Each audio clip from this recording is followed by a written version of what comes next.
What's up, guys? It's me again. We're back here with the part 2 of the mini race quad build. I've done quite a bit of work to it since the last time I made a video, which I believe was a week and a half ago, or a week and a couple of days.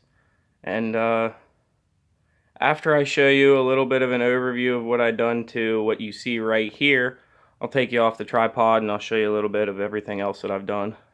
This is going to be a couple part video. This is part 2. There will probably be up to part 5 or maybe 6, depending on when I get parts and whatnot. A little disclaimer before I get too far into this. There's good news and there's bad news. Bad news isn't too major, but it still sucks. So what I've done to what you see here is I've sprayed some of the rougher spots with black paint again to kind of cover up some of the rust and stuff. I wire wheeled them. I completely took off all of the wiring, cleaned all the dirt and stuff off of it, rerouted it, zip tied it in place, cleaned up all the electronic boxes, made sure everything had a good ground. I managed to get the carburetor free. There's the carb slide sitting right there. I haven't done anything with the bars other than move them forward because they were way back. I took the gas tank off, completely cleaned it, flushed it, made sure the inside and outside was clean. I cleaned the little check valve in the gas cap, which I'm going to be replacing the gas cap with a billet one from a TTR 125 because they have the same gas cap. And the petcock I took off, disassembled, cleaned, replaced the O-ring, and reassembled. Other than that, I just went over some of the main bolts, like the foot peg bolts, stuff on the front end. I didn't disassemble the front end. I'm eventually going to pull the hubs off to check the brakes and stuff in the front. But other than that, the cables and everything are good. The front brakes work, so I'm not going to mess with it too much. I might have to end up replacing the coil, which I'll just get a performance ignition coil because the boot on that one has a pretty big nick out of it. And I've heard bad things about that specific coil. I looked up the part numbers and stuff, but everything on the wiring is there, except I'm going to need to get a new kill switch with start button because that assembly was pretty messed up on this thing. Other than that, everything else is there and in really good shape. I rewrapped one of the wires, the ground wire for the starter, or yeah, I think it's the starter, one that goes to the battery. It goes to the battery and then goes to the solenoid, and the starter also goes to the same bolt on the solenoid, so I guess it's technically a starter wire. But that was pretty messed up looking, so I wrapped it in some electrical tape, blue electrical tape, just to kind of give it contrast because the black was like turning brown. So I also took off the rear brake lever that allowed me to have a parking brake, so that's removed. You can also see that the rear is removed, and I will get to that in a little bit here. The foot boards in the rear that hold the back part of the plastics, those are also removed, along with the rear brake pedal and front fender mounts. But other than that, everything on the frame is basically the same. So I'm going to take you off the tripod and I will show you the rest of it. Be back in a second. Okay, so here's the majority of the rest of the stuff. Get this tripod out of the way. Front fenders, you remember, were pretty messed up. I've since race cut them. They're somewhat even, but they're not perfect, so I have to touch those up a little bit. Cleaned out the airbox and everything. I just have the screen in there right now. There's no air filter. I did an airbox mod and drilled 3 half-inch holes. And I took the rubber boot off the back of this because I don't plan on going in any really wet stuff anyway. And all that boot did was go out and down. So I just made like a right angle, and it was just kind of stupid to have there in the first place. I was thinking about turning it sideways so it's in, but it still didn't really make much sense. So I just took that off. 3 clamps. These 2 gold colored ones are for the boot for the drive shaft, and then this one is the one that attaches the carburetor boot to the carb for the airbox, I mean. In here, there's that wire I told you I wrapped in blue electrical tape.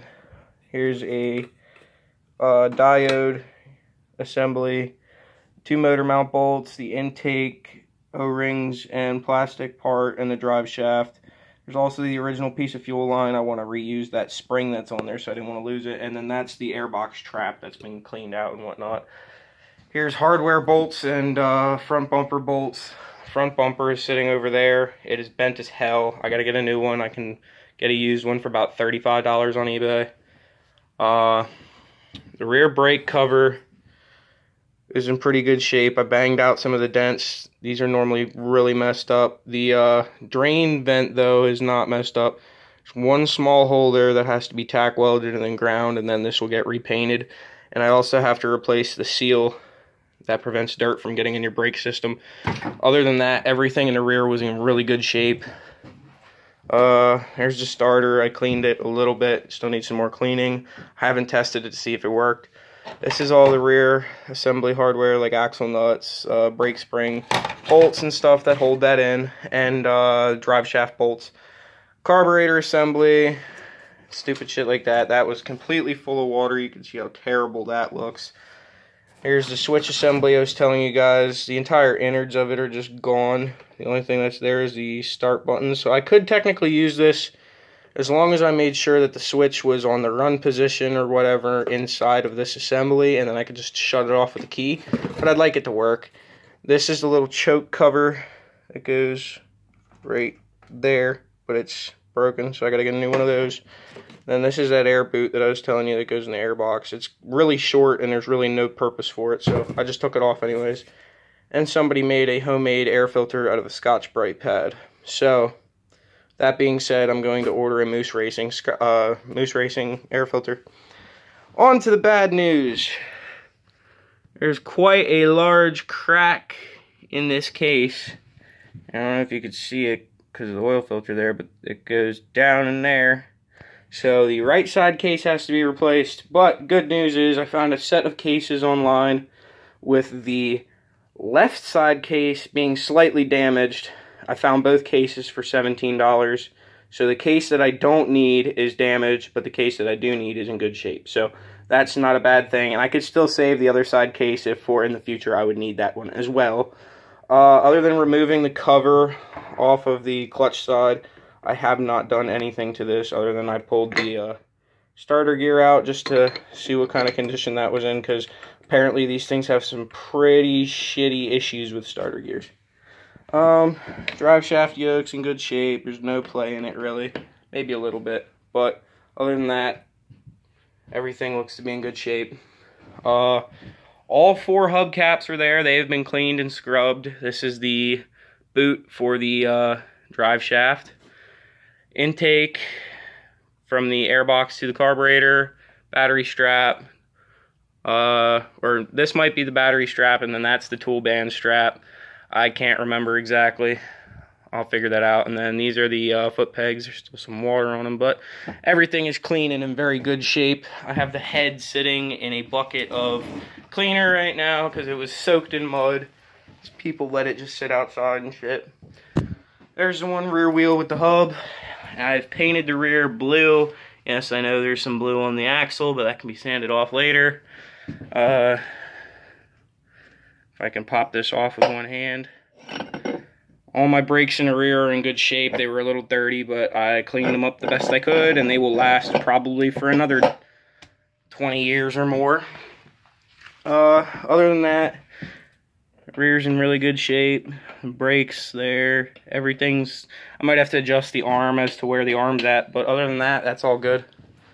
And then rear fenders, they're in very good shape, minus one crack here, which I drift stitched them together because I'm not going to spend $300 on a set of fenders. And I've been scratching them with the razor blade method, and then I'm going to be cleaning them up. Like there you can see I used the torch on them, made it all shiny again, just as a test. But yeah, there's a lot of prep work into finishing these fenders in the future. But other than that, I want to make sure the rest of it structurally is fine. So, as of handlebars and stuff, I'm going to get a set of Pro Taper pit bike bars.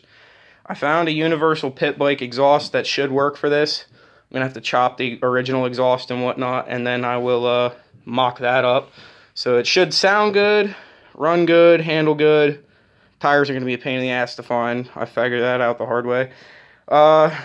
So run good, Start easy, stop, handle better than stock, look better than stock, and sound better than stock. So that's the plan. Here you can see some of the wiring and stuff. It's been routed roughly the same. If not, it's been routed a little better. I feel like this is a little nicer. I'm going to zip tie this up out of the way again, but you can see everything here. I need to get one of these covers for the front brake because you can see it does not really seal very well. I feel like it's going to get dirt and shit in there.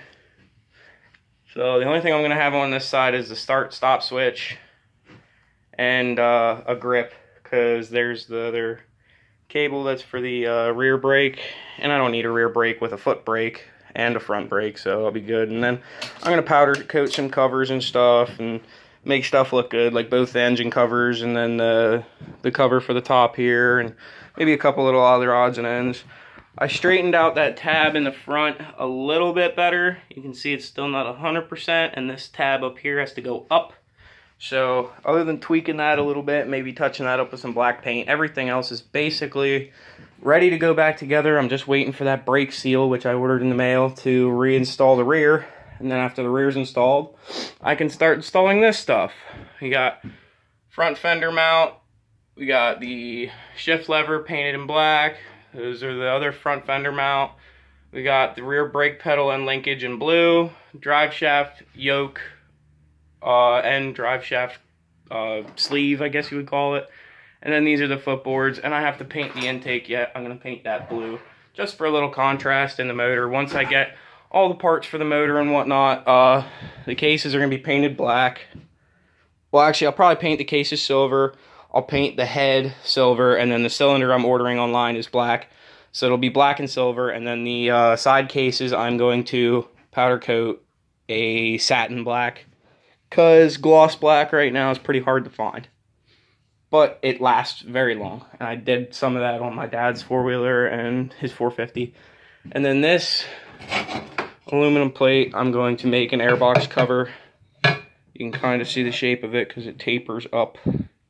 But yeah, it is very hard to find an airbox cover online for anything less than 120 bucks, and I'm just not spending that because that's going to be a huge portion of this $500 build.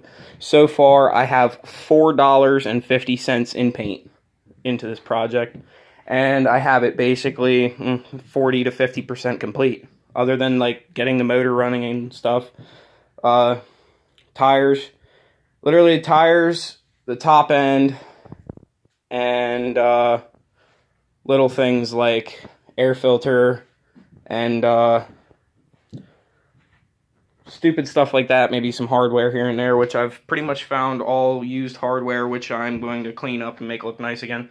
So other than that, I'm going to try and keep it under 500 bucks. If I go over a little bit, it's going to be roughly 70 bucks for bars, probably 250 bucks for tires, and then the entire engine is going to cost probably another $200. So I'm going to have roughly just around 500, if not a little more.